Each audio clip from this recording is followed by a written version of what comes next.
सुन बाबू नुआखाईर बड़ वैशिष्ट्य है आमर भारतर सर्वश्रेष्ठ अवलंबन हूँ गोचारण और गोपालन।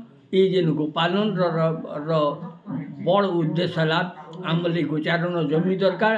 गोचारण जमी दरकार लगी आमको ताने पार्टिकुलर गोटे जिनिस से चाष करवार पड़सी और जेनटा कि अति सहज आमको मिली पार्सी सेटा हूँ आठ धान।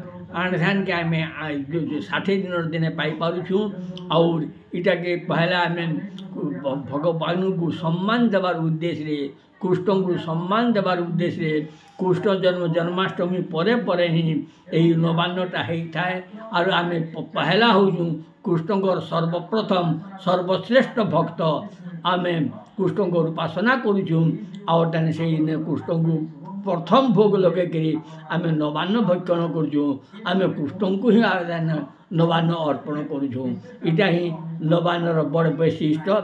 और आमर यही अंचल आराध्य देवता कृष्ण जेहेतु आमर गोचारण कृष्ण गोचारण ही सर्वप्रथम सर्वश्रेष्ठ अवलंबन और से ही आमर ही से पंथा थिला। अतएव से ही दृष्टि नुआखाई को आम ही गुरुत्व दे जानीछूँ और भारत अन्य कहीं एपरी गुरुत्व दे जानी नाही बा पारिबो नाही। और एटा एक्स्ट्रा बाजार आज बसा है भालिया मुड़ार एटा आउ नुआखाई तो हेन्ता एटा परंपरा लगी आई तापर भाईचारा गोटे एटा बोलिकी नुआखाईटा आमर चलसी पश्चिम ओडिशा नुआखाई पर्वटा और बड़ पर्व है। आज बड़ पर्व आम समस्ते मिली मिसिकी आम नुआखाई।